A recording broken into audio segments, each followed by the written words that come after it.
Welcome to the birthday edition of Doomsday T on DC. And don't have a whole lot to talk about again this week. Of course, Comic Con's this week. It's always right on my birthday, and I never get to go. Maybe one year I'll be able to go to San Diego's Comic Con, but this year Warner Brothers and DC they're not doing the Hall H thing. They still have a lot going on, and I guess maybe some of that has to do with the reset. The only weird thing about that is we are going to get 3 movies before the next Comic Con, including Wonder Woman. It's a shame, maybe not to get definitely Birds of Prey, that cast up there, but there's definitely things shifting in the DC extended universe, and so they didn't have a big to do at Comic Con this year. But Shazam was also released today, and it has an extra scene at the end, or a deleted scene at the end, where or maybe it was supposed to be a scene that was supposed to be at the end, but they went with other scenes, something like that. But it's all the Shazam kids as the superhero counterpart in the Rock of Eternity on the thrones, and there's of course one throne that nobody's sitting in. That's Black Adam's, and they notice it and they kind of blow it off or whatever. But of course, in that movie, you get the history of Black Adam, and he's right there in that movie. So I'm going to go out and get that today. I'm filming this late on Tuesday, so it's actually the 16th. My birthday's the 17th, but that's probably when this is going to be uploaded. I've been working all day today, actually just doing stuff around the house, painting and doing some stuff. But yeah, Shazam come out today. I'm going to have to go and grab that. Looking forward to watching that again. The big news, I guess, this week it has came out and means nothing to me, especially with this character. It could deepen the character and make the character more, I hate to say just scary, but menacing, I guess. And that is, they're saying that Black Mask in Birds of Prey is bisexual. Well, I mean, he's pretty menacing, and he will torture you, and I can see where it would work. I have no problem with it. There's been a little bit of blow up about it. There's always some blow up. You change anything, but I think people are misreading this. I think this makes him, like I said, more ruthless, menacing, scary, dark.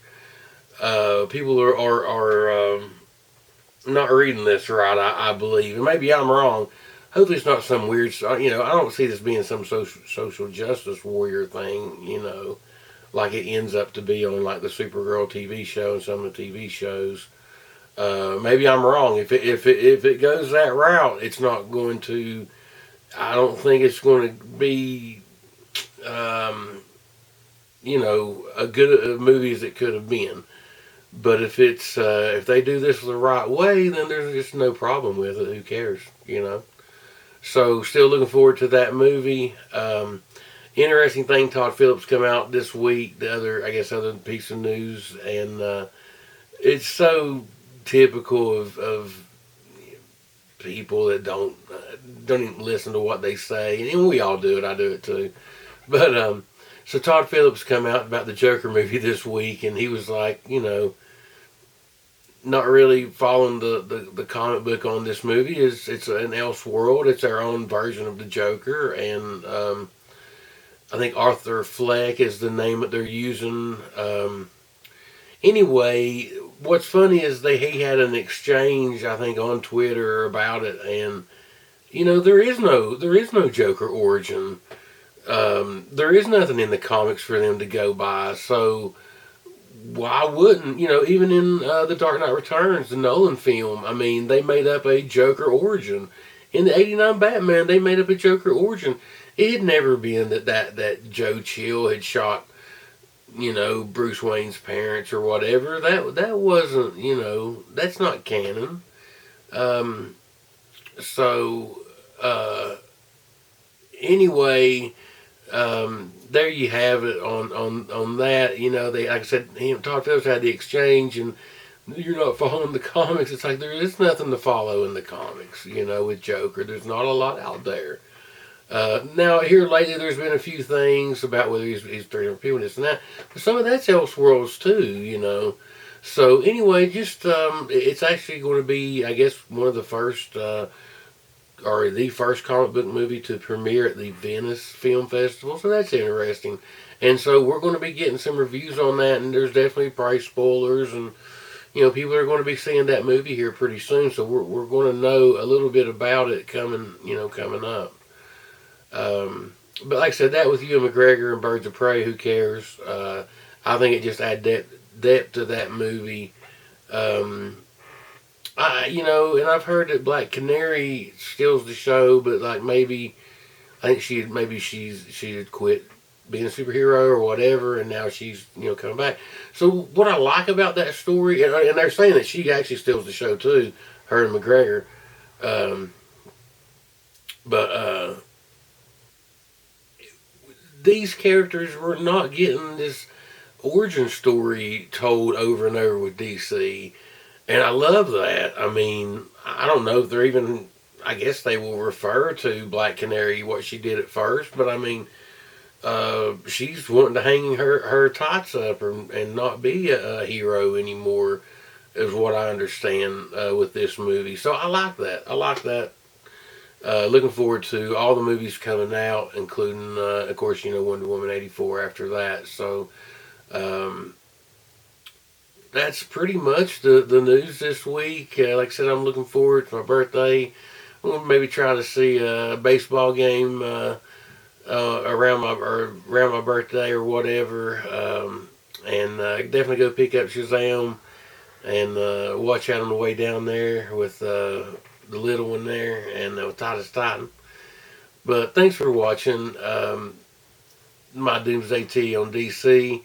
I enjoy it. I wish there was more news to report this week, but it's just a short news week. Not a lot to say. Just finding out little things about the Joker and Birds of Prey. Those top things. That was about it that came out this week that I can recall. Of course, it being San Diego, being Comic Con week. You never know what might come out here in the next few days. There's definitely been the Snyder Cut people are out in full force, and there's posters and advertisements and everything for the Snyder Cut all around San Diego.